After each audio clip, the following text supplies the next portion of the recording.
It started with a single word, whispered in. Tomorrow. Emma's voice was low, hushed, as though she were sharing a secret with her phone. She sat on the edge of our bed, her silhouette bathed in the dim glow of the screen. I kept my breathing steady, feigning sleep, but my senses were on high alert. The rest of the conversation came in fragments, but it was enough. He'll be gone. No interruptions. I didn't hear the name, didn't catch all the details, but my gut twisted as if it already knew. It wasn't just the words, it was her tone. Warm, eager. A version of her I hadn't seen in years. I forced myself to stay still, every muscle tensed with disbelief. I could feel the walls closing in, the weight of what I suspected sinking in. My wife, my Emma, was planning something she didn't want me to know. As her phone's light clicked off, I closed my eyes tightly, retreating into the pretense of ignorance. She slipped into bed beside me, her scent a mix of vanilla and betrayal. I felt her warmth, the same warmth I'd loved for years, but now it felt foreign. I swallowed the storm building inside me, knowing that tomorrow, everything would change. The next morning, Emma was radiant. It was a stark contrast to the storm brewing in my chest. She moved about the kitchen with a spring in her step, humming a tune I couldn't place. I watched her from the dining table, my coffee untouched. Her phone was face down on the counter, a habit she'd picked up recently. So, what's on your agenda today? I asked, keeping my tone neutral. She glanced at me, her smile as practiced as a stage performer's. Just work. Nothing exciting. You? I mirrored her smile, even though my insides felt like they were boiling. The usual. Meetings, maybe a run later. Her eyes flickered, just for a moment, before she nodded and turned back to the stove. I'd seen that look before, the subtle calculation of someone holding back. She was measuring her words, careful not to slip. It was almost impressive. I decided to play along, keeping the conversation light, masking the storm in my chest. I wasn't ready to tip my hand. If my suspicions were right, confronting her now would only give her time to cover her tracks. And I wanted the truth, not just suspicions, not just fragments. I needed to know what she was hiding. So, I let her go. After she left, I sat in silence, staring at the cold coffee in my mug. The weight of my thoughts pressed down on me, but I knew I couldn't let emotions cloud my judgment. If I wanted to uncover the truth, I had to think strategically. The first step was her phone. I couldn't ask for it outright, that would only raise alarms. But Emma wasn't as careful as she thought. She often left it charging on the kitchen counter when she showered in the mornings. I just needed to time it right. I spent the day keeping up appearances, going through the motions of work and errands, but my mind never strayed far from the plan. By the time Emma returned home that evening, I'd already prepared myself. "Hey," she greeted, her voice bright as she kissed my cheek. "How was your day?" "Good," I lied, the words sour on my tongue. "Yours?"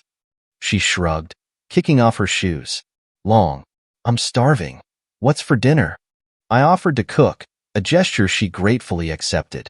While she showered, I moved quickly. Her phone was right where I'd hoped, plugged into its charger on the counter. My heart pounded as I picked it up, praying she hadn't set a passcode I didn't know. She hadn't.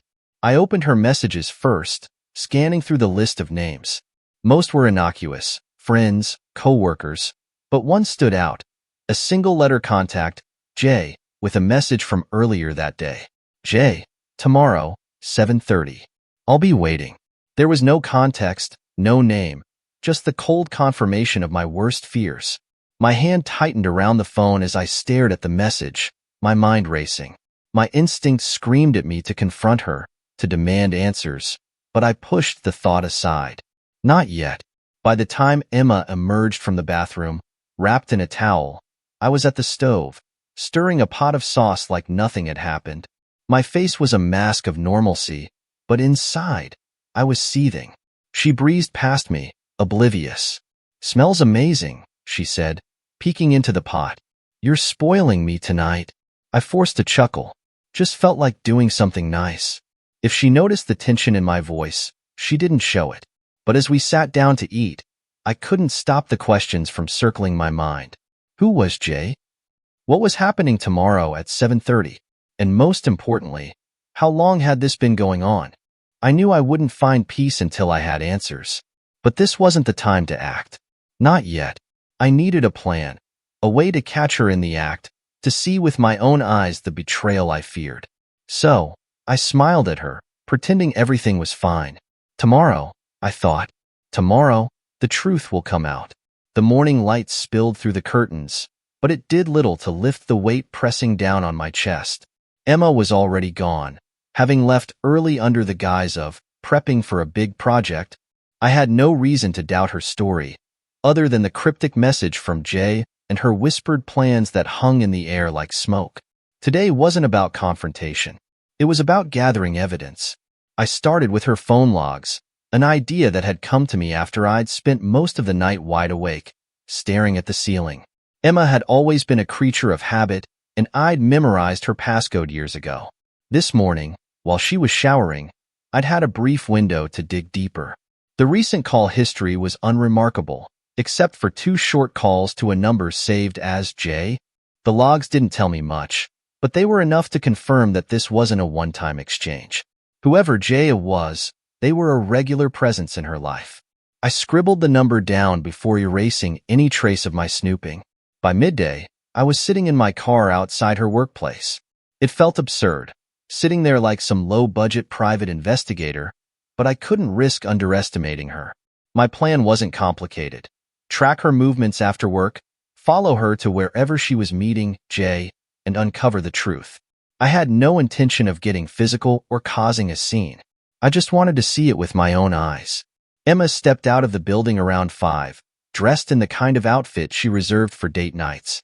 A fitted navy blouse, heels that clicked against the pavement, and that tiny gold necklace she only wore when she wanted to impress someone. It wasn't me she was dressing for. I slouched lower in my seat as she unlocked her car. My heart was racing now, but I kept my focus. She drove off, and I followed at a safe distance, careful not to get too close. She wasn't heading home. The drive ended at a restaurant on the edge of town, a small, upscale place that we'd never been to. My stomach churned as I watched her park and walk inside, her confidence unmistakable. This wasn't some innocent dinner with a coworker. I waited in my car for 5 minutes before stepping out. My reflection in the car window caught me off guard. I looked haggard, my jaw tight with restrained fury. But I wasn't here to make a scene. Not yet. The restaurant's layout worked in my favor, dimly lit with private booths tucked along the walls. Emma was easy to spot. She was seated near the back, leaning forward with a smile that felt like a knife in my ribs. Across from her sat a man I didn't recognize, tall, well-dressed, with an air of practiced charm. His hand rested casually on the table, fingers brushing hers as they spoke. I didn't need to hear their conversation. The intimacy in their body language told me everything I needed to know. I slipped out of the restaurant before Emma could spot me, my thoughts racing. I had seen enough to confirm my suspicions, but the image of her smiling at another man, her hands so close to his, burned into my mind. For a moment, I debated confronting her right there in the middle of the restaurant, but that would only give her the upper hand, letting her spin her lies while she still had control of the narrative. No, I needed to strike when she least expected it. When I returned home, Emma's car wasn't in the driveway. She was still at the restaurant, probably sharing dessert and laughing at God knows what. I went inside, letting the familiar comfort of our house anchor me. This place, the life we'd built here, had been my sanctuary. Now, it felt like a stage for her deception. I poured myself a drink and sat down at the kitchen table, staring at my phone. The number I'd written down earlier from her call log taunted me. Jay, who was he? A coworker? Someone she'd met by chance? I wanted to confront him, to demand answers, but I knew better than to act on impulse. Instead, I pulled up a reverse phone lookup site and typed in the number. My fingers trembled as I hit search. The results loaded quickly, revealing a name that sent a jolt through me. James Calloway. The name was vaguely familiar, but it wasn't until I cross-referenced it with Emma's LinkedIn profile that I made the connection. He was an old colleague of hers, someone she'd worked with years ago before leaving for her current job. My mind reeled with questions. Had this been going on for years? Did they reconnect recently, or had I been blind to this all along? The pieces were starting to come together, but there was still so much I didn't know. That night, Emma returned home late. Her lipstick faded, but her smile intact. "Work ran late," she said, her tone casual as she kissed my cheek. "Sorry I'm so late." I nodded, keeping my face neutral. "No worries. Did you get everything done?" Her smile faltered for just a second before she recovered. "Yeah, it was a productive evening." As I watched her head upstairs, I felt a cold determination settle over me. Tonight, she could keep her secrets. Tomorrow, I would expose them all. The morning greeted me with an unusual calm, but beneath the surface, I was anything but serene. Today was the day I would follow through with my plan. Emma had left for work earlier than usual, her demeanor cheerful and unsuspecting. It was ironic, really. She had no idea that her carefully woven web of lies was about to collapse. I spent the morning preparing. First, I contacted a private investigator. While I could handle the surveillance myself, I wanted an expert's touch to ensure I didn't miss anything. The man I hired, a no-nonsense professional named Greg, assured me that he'd have results within 48 hours. I gave him Emma's number and the name James Calloway. "She's meeting him tonight," I told Greg. "I need photos, timestamps, the works. No stone unturned." "Consider it done," he said, his confidence reassuring. By the time Emma returned home for lunch, I was ready to test her. She breezed into the kitchen, her heels clicking against the tiled floor. Her outfit was polished, her makeup flawless. "Hey, babe," she chirped, leaning in for a kiss. "How's your day going?" I forced a smile, the effort it took not to recoil making my jaw ache. "Good. How about you?" "Busy as usual," she replied, grabbing a bottle of water from the fridge. "I might have to stay late again tonight. That project's taking forever." The lie came so smoothly it almost impressed me. "Oh, still at the office?" I asked, feigning casual curiosity. She hesitated for the briefest moment. "Yeah, probably till 9 or so." There it was, the crack in her perfect mask. My stomach churned with a mix of rage and vindication, but I kept my expression neutral. "Well, don't work too hard," I said, offering her a grin I didn't feel. She laughed, the sound hollow in my ears. "I won't. See you later?" "Of course." As she walked out, I felt my resolve harden. Tonight, there would be no more lies. Greg sent me a text around 6 p.m. "She's leaving her office. Following now." I gripped my phone tightly, the adrenaline coursing through me. I knew I should stay calm, but my heart raced with the anticipation of what was to come. I had no illusions about what Greg would find, but part of me still hoped, against all logic, that I was wrong. An hour later, Greg sent another update. "They're at the downtown Meridian. Dinner for 2. It wasn't just any restaurant. The downtown Meridian was one of the most exclusive spots in the city, the kind of place reserved for special occasions or secret affairs. I could almost picture them now. Emma in her polished corporate attire, leaning forward with that radiant smile, James hanging on her every word. I wanted to storm into that restaurant and tear their facade apart. But no, this wasn't the moment.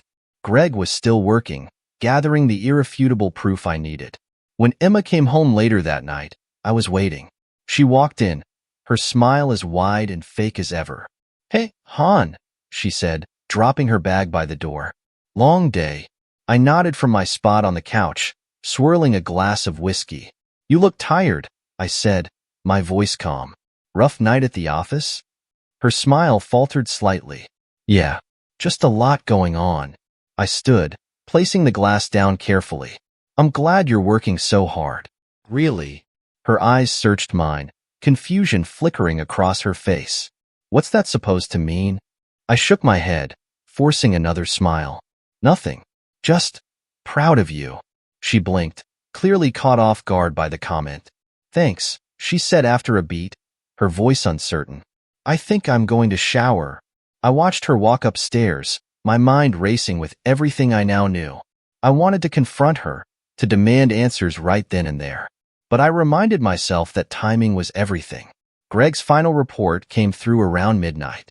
Photos, timestamps, a short video clip of Emma and James walking hand in hand out of the restaurant, their faces lit with laughter. The images were sharp and clear, leaving no room for doubt. But one photo in particular caught my attention. It wasn't just Emma and James. Another man stood nearby, watching them with an intensity that didn't match the casual ambience of the restaurant. His face was unfamiliar, but his body language suggested he wasn't there by accident. Curious, I called Greg. "Who's the guy in the last photo?" I asked. Greg hesitated. "That's the twist. I ran his plates. He's a private investigator too." The revelation hit me like a freight train. A private investigator? You're telling me someone else is following them? "Looks that way," Greg replied. "Whatever your wife and her lover are up to, you're not the only one interested." I hung up, my mind reeling. This wasn't just an affair. Something bigger was at play, and I was about to find out what. The revelation of another private investigator following Emma and James left me rattled. If I'd thought betrayal was the worst of it, this new twist shattered that notion. Someone else was invested in uncovering their activities, and I needed to find out why. I sat in my dimly lit living room, the clock ticking past 1 a.m., replaying the images Greg had sent me. The man shadowing them wasn't just loitering. He was documenting, just like Greg. His gaze was fixed, his stance deliberate. Whoever he wasn't working for Emma or James. But if not them, then who? The next morning, I called Greg. His tone was brisk, professional, but I could hear the curiosity laced beneath it. "What do we know about this guy?" I asked, skipping the pleasantries. Greg sighed. "Not much yet. His car's registered to a guy named Victor Malone. No criminal record, no obvious ties to your wife or her boyfriend. He could be working for anyone." Anyone? I repeated, the word bitter on my tongue. "What are the chances he's working for James?" "Possible," Greg admitted, "but unlikely. If James hired someone, why risk exposing himself? More likely, he's working for someone with a vested interest in James." The implication hung heavy in the air. Someone connected to James, his wife, a business partner, or worse, knew about the affair and wanted to expose it. The pieces were falling into place, but the picture they formed was still incomplete. That evening, Emma was her usual self, chipper, affectionate, but there was an undercurrent of tension I hadn't noticed before. She was texting more than usual, her phone glued to her hand even during dinner. I kept my questions light, gauging her reactions. "Busy day again tomorrow?" I asked casually, slicing into my steak. She nodded without looking up. "Yeah, lots of meetings. Might run late again." The lie came easily, her voice steady. It would have fooled me once, but not now. I smiled, masking my growing anger. "You're working hard lately. Hope it's worth it." She glanced up briefly, her brow furrowing. "Of course it is. Why wouldn't it be?" "Oh, no reason," I said, my tone deliberately vague. "Just curious." Her phone buzzed, and her attention shifted immediately. I sipped my drink, hiding the satisfaction that came with knowing I'd rattled her. After she went to bed, I pulled up the photos again. The man, Victor Malone, stood out like a shadow among shadows. Who was he working for, and why was he tailing them? I needed answers, but I couldn't risk tipping off Emma or James. I decided to investigate further, starting with James. A few late-night searches unearthed his social media profiles, professional bios, and a sprinkling of tagged photos. He wasn't just a former co-worker of Emma's. He was a big shot at a rival company, someone who had climbed the corporate ladder with ruthless efficiency. His reputation was polished, his image carefully curated. But there was something off. His wife, yes, he had one, was conspicuously absent from his social media. No pictures, no mentions, nothing. It was as if he were single. I searched for her name, Natalie Calloway, and found more questions than answers. Her own online presence was minimal, and her last public post was over 6 months old. The same woman who had once been active and vibrant online had seemingly vanished. It was unsettling, but I didn't have time to dwell on it. There were bigger questions to answer. The next day, Greg called with a new lead. "Ran Malone through some deeper channels," he said. "Turns out he's a retired cop, now freelancing as a PI. He's been working a lot of domestic cases lately. Nothing sketchy, but he's thorough." "Who hired him?" I asked, though I already suspected the answer. "Best guess? Natalie Calloway, Greg said. His activity lines up with the timeline of her disappearance from social media. She might have hired him to dig into her husband's activities. Natalie. The name hung in the air, heavy with unspoken tension. She wasn't just a victim in this web. She was a player. And if she'd hired Malone, she wasn't sitting idly by while her husband cheated. Keep digging, I told Greg. I need to know exactly what he's found. That evening, Emma left again, claiming another late night at work. I didn't follow her this time. Instead, I waited at home, knowing Greg would keep tabs on her movements. Around 10 p.m., he sent me another text. They're at his place now.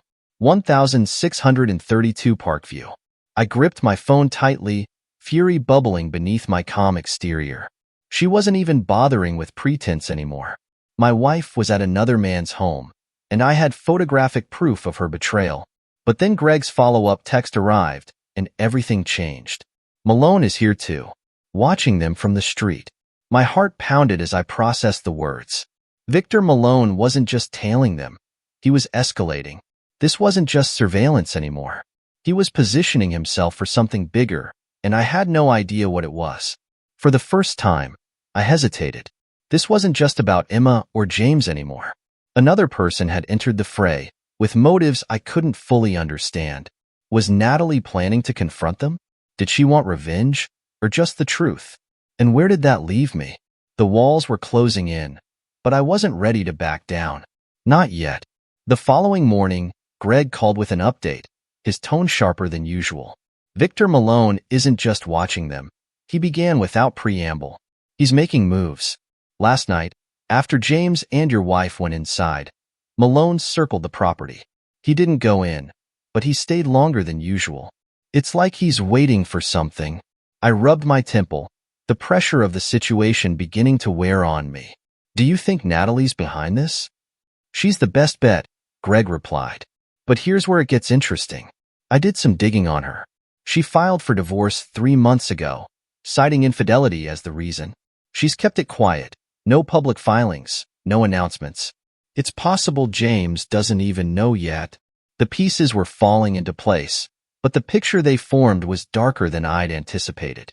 If Natalie had hired Malone to tail her husband, why was he watching so intently? Surveillance was one thing, but this felt personal. What now? I asked, though I wasn't sure I wanted the answer. You want my advice? Stay out of it tonight. Let me keep an eye on things. Malone's playing a game, and if we step in too soon, we could spook him, or worse.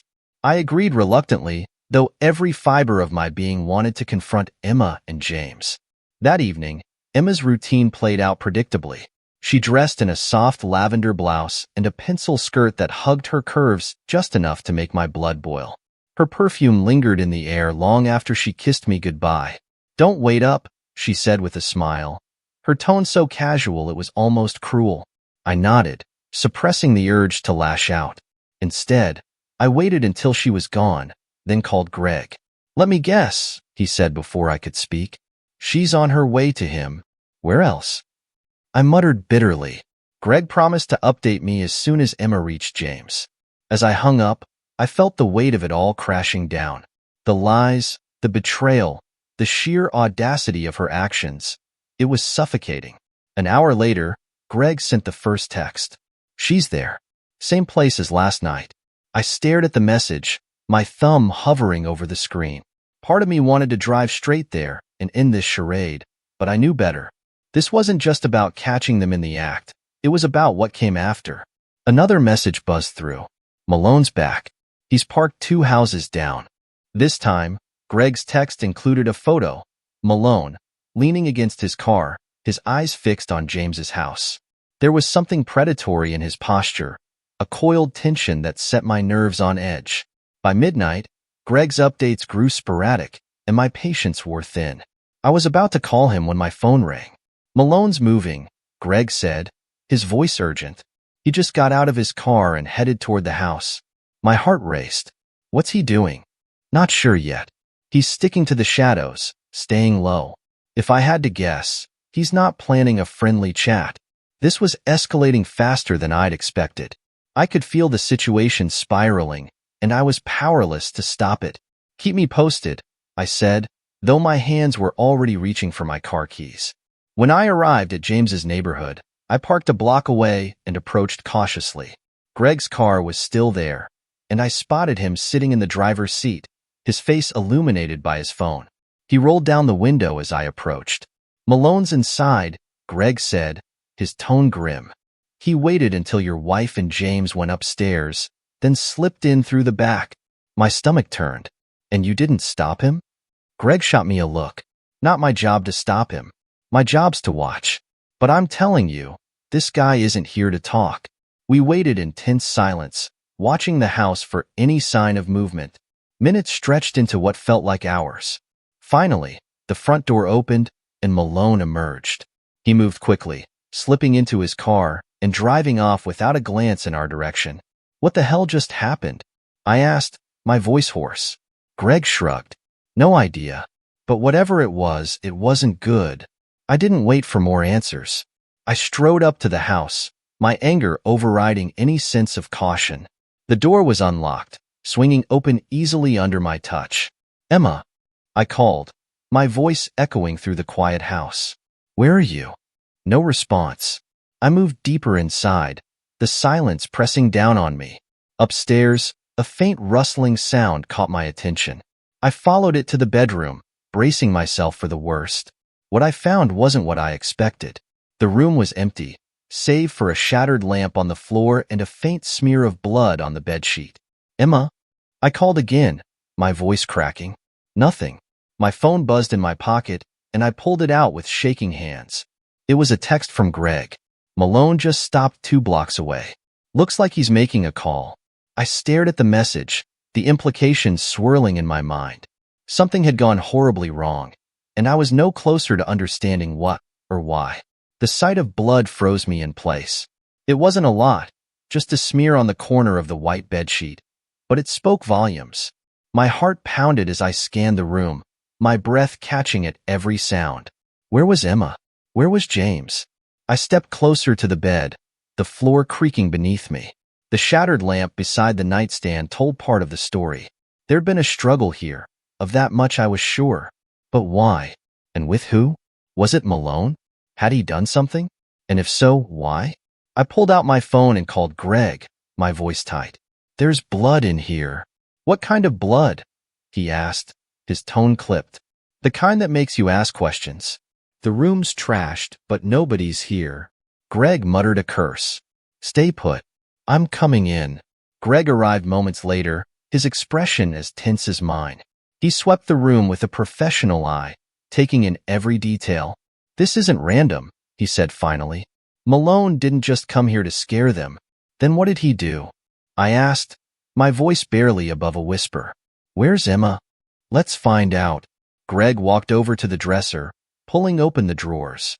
They were neat, too neat, like someone had packed up and left in a hurry. Next, he moved to the closet, where James's clothes hung undisturbed. "What are you looking for?" I demanded, frustration bubbling over. "Anything that tells us what Malone was really here for," Greg said without looking up.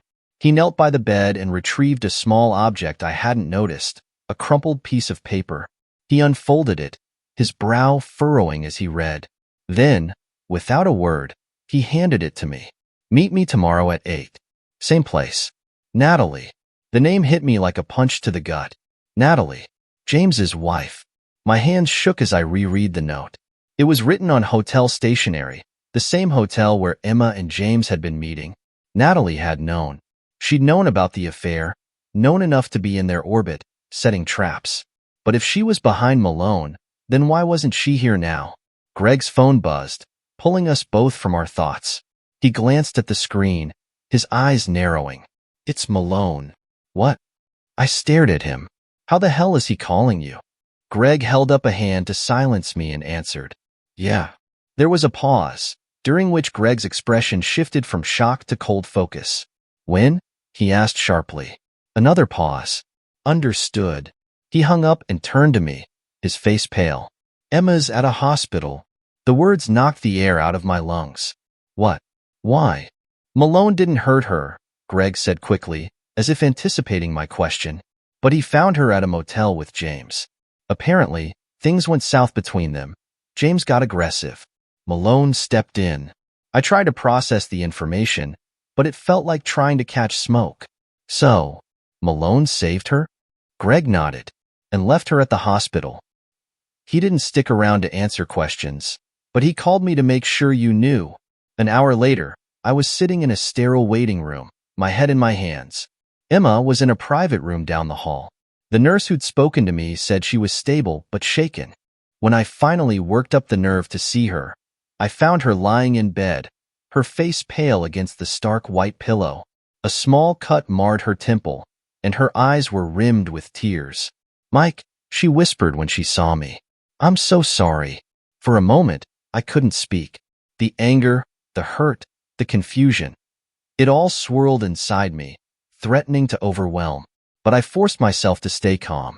"What happened?" I asked, my voice steady. Emma's eyes filled with tears.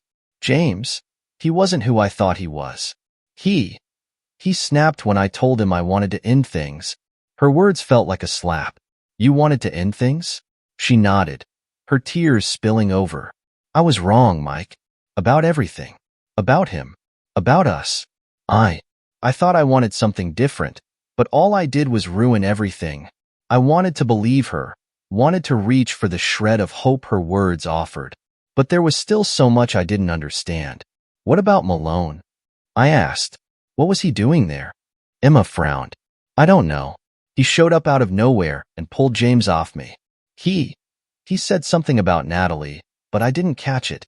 I was too scared." Natalie. Her name hung in the air like a curse. "Why would she send Malone to protect you?" I asked, more to myself than to Emma. Emma's brow furrowed. I don't think she did." Her words chilled me to the bone. If Natalie wasn't behind Malone, then who was? And why had he been so invested in this tangled web of lies? Greg met me in the hospital parking lot as the sun began to rise. His expression was grim, his phone clutched tightly in his hand. "We've got a problem," he said. I stared at him, exhausted and out of patience. "What now?" Greg hesitated, then held out his phone. On the screen was a news headline that made my stomach drop. "Mysterious death. Businessman James Calloway found dead in Parkview Motel. Foul play suspected." The words on Greg's phone screen burned into my mind. James Calloway found dead. My stomach churned, the bitter taste of anger and fear rising in my throat. For all the chaos I'd expected in this unraveling mess, I hadn't planned for death. "Foul play?" I asked, my voice barely above a whisper. "They think he was murdered?" Greg nodded grimly. "Looks that way.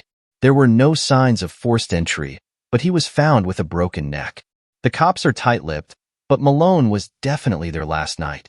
If he's involved, he's playing a dangerous game." My thoughts swirled. Malone had saved Emma, but now James was dead. If Natalie had sent him, was this her endgame? Or was something else at play? "Where's Malone now?" I asked. "Gone," Greg replied. "Vanished as soon as he called me about Emma. This guy's a ghost." I leaned against the car, trying to steady my breathing. Every thread I'd pulled led to more tangled knots.